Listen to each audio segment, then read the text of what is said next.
प्रभु J.Sekar बहुमूल्य नाम मुझे शुभेच्छा जनाऊँगी। ए पवित्र बाइबल रे मझिरे वाक्य जोटा आपण मैंने जानी कि गीत संगीता 118 8 पद मनुष्य उपरे निर्भर रखा अपेक्षा सदा प्रभु को शरणागत हेबा उत्तम। मोर प्रिय भाई भौणी मैंने आपण मैंने भी सदा प्रभु पाखरे निर्भर रखुंट प्रभुंकर शरणागत होती से प्रभुंकर नाम धन्यवाद हेबु। मोर प्रिय भाई भौणी मैंने आपण मनकर धन संपत्ति आशीर्वाद आरोग्यता नले परिवार रे थिबा लोक माने समस्ते आपणकार दूर ही जाउछोंदी कि शैतान से मानक सेटा सबुक हस्तगत करी रखुछोंदी कि भय करंतु नहीं सबु फेराइबा पाई प्रभु आपण मानक सहाय्य करिवे। हितोपदेश 23 रे 18 पदरे लेखाइछि कारण पुरस्कार नितांत अछि ओ तुमर भरोसा उच्छिन्न हेबो नहीं। मोर प्रिय भाई भौणी माने तुमर भरोसा उच्छिन्न हेबो नहीं। आपण जो परमेश्वर को विश्वास करुछोंदी से आपण मानकर विश्वास को गौरव करिवे। से विश्वास को देखी करी प्रभु आपण मान को पुरस्कार देबे। आपण मानकर भरोसा केबे भी उच्छिन्न हेबो नहीं। हराई जाइतिबा सब प्रकार आशीर्वाद को फेराइबा पाइन प्रभु सहाय्य करिवे। आज आपण मान को पाखरे प्रभु कहउछोंदी तुमर भरोसा उच्छिन्न हेबो नहीं। गीत संगीता 115 13 पदरे लेखाइछि हे इस्राएल तमे सदा प्रभुंकर निर्भर रख कारण से तुमर सहाय ओ तुमर ढाल परि लेखाइछि। हे आहारण वंश तमे सदा प्रभु को विश्वास कर। हे प्रभुंकर सदा प्रभुंकर भयकारी गण तमे सदा प्रभुंकर विश्वास कर भरोसा कर तांगर उपरे निर्भर रख। से तुमर सहाय तुमर ढाल बरी लेखाइछि से तुमको आशीर्वाद करिवे बरी लेखाइछि। तांगर उपरे जो लोक निर्भर रखुछंदी भरोसा करुछंदी से मानक प्रभु आशीर्वाद करिवे। जिसाया बाबुवाणी पुस्तक 36 37 पर्व आपण मनकर टाइम तिले आपण पूरा पढ़ी देखंते। सेठी हिजकिया बोली करी जने राजांकर विषय रे लेखाइछि। से हिजकिया राजा जुगुदा देश उपरे राजत्व करथिले। तांगर दिन रे असरर राजा सन्हेरेप तांगर विरोध रे आसी करी बड़ बड़ सगर गुड़ाक हस्तगत करी गले करिकी नेकी रखितिले।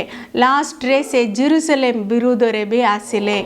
सेही प्रकार आपण मानकर जीवन रे थिबा बड़ बड़ ब्लेसिंग आरोग्यता परिवार रे पिला माने स्त्री नले स्वामी से मानक भिन्न भिन्न करी शैतान तार हस्तगत करी रखिथिबो।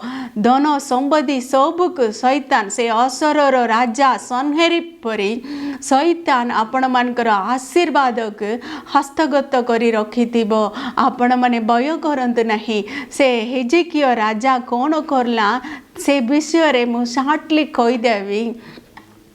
से असरर राजा सन्हेरिप तांगर सेनापति राप्साके के पटाइले तमे जाई करी जेरूसलेम को भी दर तार विरोध रे तमे जाओ बोली करी पटाइले। से राप्साके जाई करी जेरूसलेम पाकरे गोटे जहारे टिया होइतिला तांगर पाकरे हिजकिया राजा केते लोक को 3 लोक को पठाइतिले। से माने जाई की पचारिबा बेले से बड़ो पार्टी रे जेरूसलेम रो जुगुदार राजा हिजकिया विरोध रे आउरी तांगर परमेश्वर सदा प्रभुंकर विरोध रे से बेसी कथा कहिला। और 4 पदरे लेखाइछि एबे तुम्बे माने हिजकिया को कह महाराज असुरर राजा यही कथा कहंती तुमे यही ଯେଉଁ ବିଶ୍ୱାସ କରିଅଛ ତାହା କି ରୂପ ବିଶ୍ୱାସ।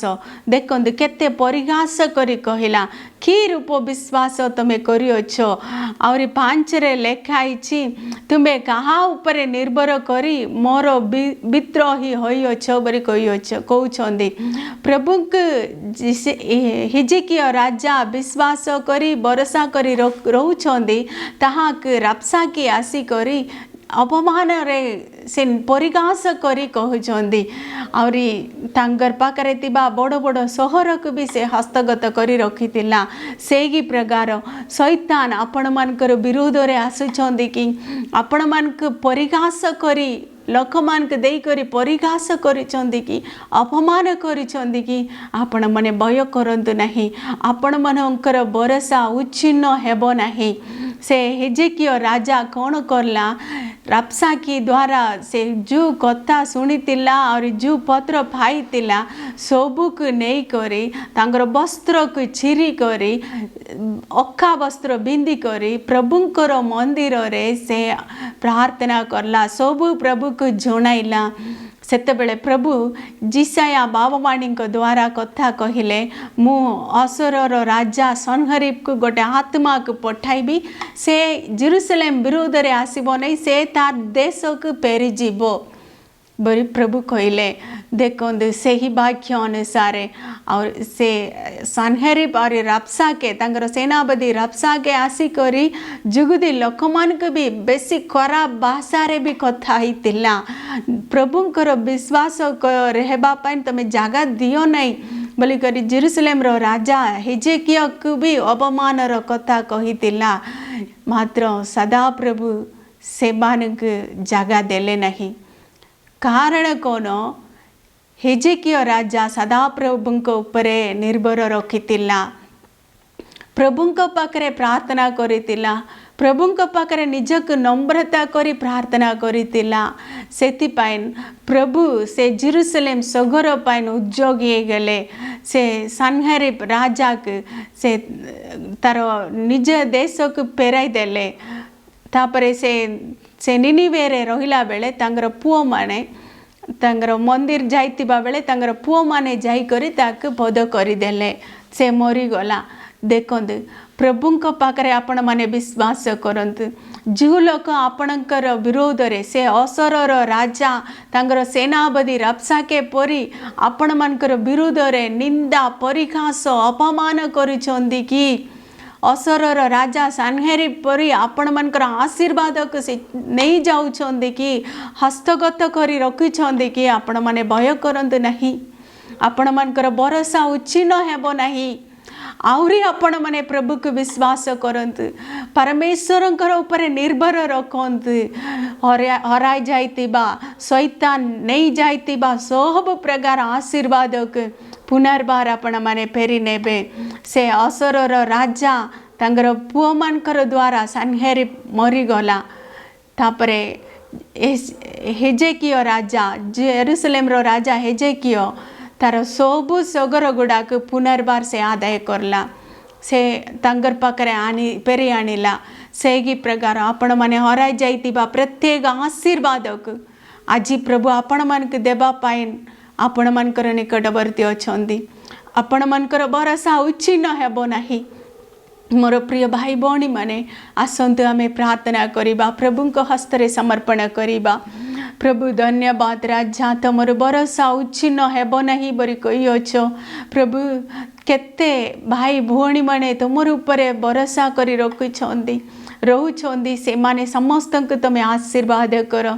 ପରିବାର ଲୋକ ଦ୍ୱାରା ଆମେନ୍ ଅପମାନ ପରିହାସ ପାତ୍ର ହେଇକରି ଅଛନ୍ତି, ମାତ୍ର ସେମାନେ ତୁମକୁ ବିଶ୍ୱାସ କରି ତୁମରି ଭରସାରେ ସେମାନେ ଅଛନ୍ତି। ତୁମକୁ ନିର୍ଭର ରଖିବା ସମସ୍ତେ ବିଶ୍ୱାସୀ ଭାଇ ଭଉଣୀମାନଙ୍କୁ ତୁମେ ଆଶୀର୍ବାଦ କର। ହରାଇ ଯାଇଥିବା ସବୁ ପ୍ରକାର ଆଶୀର୍ବାଦ, ଶୈତାନ ହସ୍ତଗତ କରି ରଖିଥିବା ସବୁ ପ୍ରକାର ଆଶୀର୍ବାଦ ପୁନର୍ବାର ସେମାନଙ୍କୁ ଫେରାଇ ଦିଅ। ତୁମରି ନାମ ଗୌରବ ହେଉ। ଯୀଶୁଙ୍କ ନାମରେ ପ୍ରାର୍ଥନା ମାଗୁଛି ପିତା, ଆମେନ୍।